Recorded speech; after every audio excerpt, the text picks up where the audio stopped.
I'm issuing new policies that will overhaul the IG, EO, and MEO processes. I call it the No More Walking on Eggshells policy. We are liberating commanders and NCOs. We are liberating you. We are overhauling an inspector general process, the IG, that has been weaponized, putting complainers, ideologues, and poor performers in the driver's seat. We're doing the same with the equal opportunity and military equal opportunity policies, the EO and MEO at our department. No more frivolous complaints, no more anonymous complaints, no more repeat complainants, no more smearing reputations, no more endless waiting, no more legal limbo, no more sidetracking careers, no more walking on eggshells. So Pete Hegseth wants to make it easier for our service members to be abused. And he thinks that military leadership is going to think that's a good idea. He thinks that our military leaders are itching to have the men and women in uniform who serve under them be more readily abused. The new War Department golden rule is this: do unto your unit as you would have done unto your own child's unit. I'm sorry, what? What the fuck does that mean? What the fuck does that mean, Pete? Yeah, no, sure. It's tea in your coffee cup. It's water in that glass. Sure. The explanation of this new golden rule is not clarifying. You would have done unto your own child's unit. Would you want him serving with fat or unfit or undertrained troops? Or alongside people who can't meet basic standards? Or in a unit where standards were lowered so certain types of troops could make it in? In a unit where leaders were promoted for reasons other than merit, performance, and warfighting? Oh, I see now. I see. You wanted to make it easier to insult and abuse our service members so that you could insult and abuse our service members.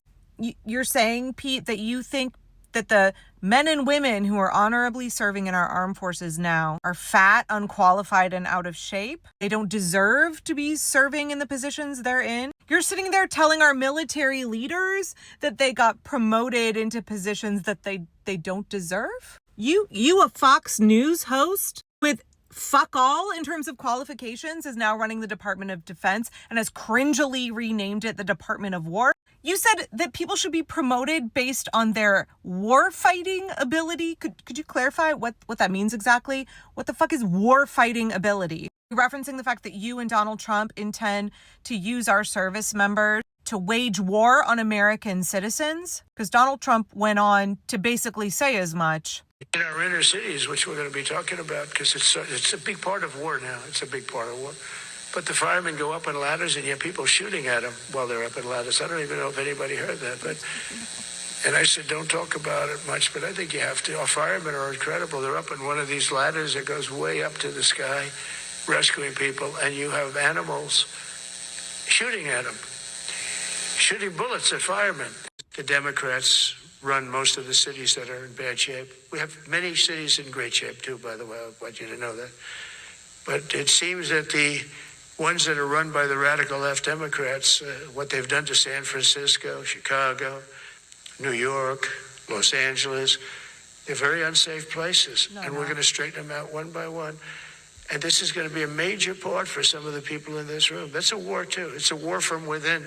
Yeah, that's the president of the United States telling our military leaders that he plans to use them to wage a war against civilians in the United States. Also, just real quick here, Trump's claim that firefighters up on ladders are being shot at in our cities. He's been saying that since at least March, and Snopes has debunked it, saying there's no news story, there's no evidence of there being firefighters that were up on a ladder that were being shot at by people. Trump tried to call them animals, right? Because he loves to dehumanize people in order to justify violence and oppression against them. I agree that this meeting is very troubling. Things that were said in this meeting were unhinged, un-American, unacceptable. They should be vigorously condemned from every corner of America. I also just want to reference again Jolly Good Ginger and his call for veterans to come to the forefront and help lead the pro-democracy movement. Is this what y'all served for? Is this what you were willing to risk your lives for a Fox News host and Donald Trump to insult our service members, to attempt to fire a bunch of them for no reason other than they won't be yes men? for a would-be dictator, and then to claim that they're going to use our military to wage war on America's cities against American civilians. Now's the time, veterans. We need you. We need you to come to the forefront. This is your moment. And for our men and women who are in uniform, please remember your oath to the Constitution. Please remember that you are an American. Your neighbors are Americans. We are all, despite how spread out we may be, despite our different cultural identities, despite our differences, we are all Americans. And what Trump and Pete Hegseth are trying to do is profoundly un-American, unconstitutional, and it's fucking insane. It's insane. Why? Why is it that we are tolerating this? Why is it that we are allowing this to become the United States of America in 2025? What are we doing this for? Please ask yourself that. And if you are currently serving, please remember that when the time comes, your neighbors are counting on you.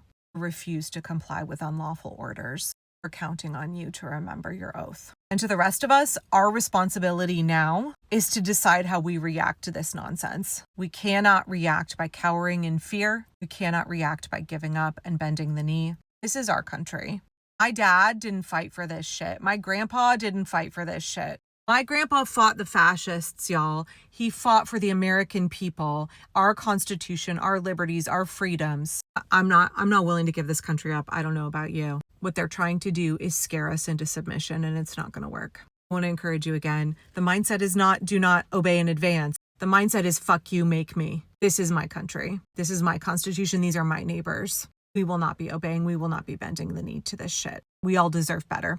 This is nonsense. This is not a future that we want in this country. No matter who you voted for, no matter what your religion, the color of your skin, no matter what your sexual orientation, no matter what your career, no matter what subculture you are from, no matter what city or rural location you're from in the United States of America, none of us deserve a future like the one that Pete Hegseth and Donald Trump laid out this morning. None of us want nor deserve a United States where our own military is waging war against us. Also, good time to check out Article 3, Section 3 of the Constitution.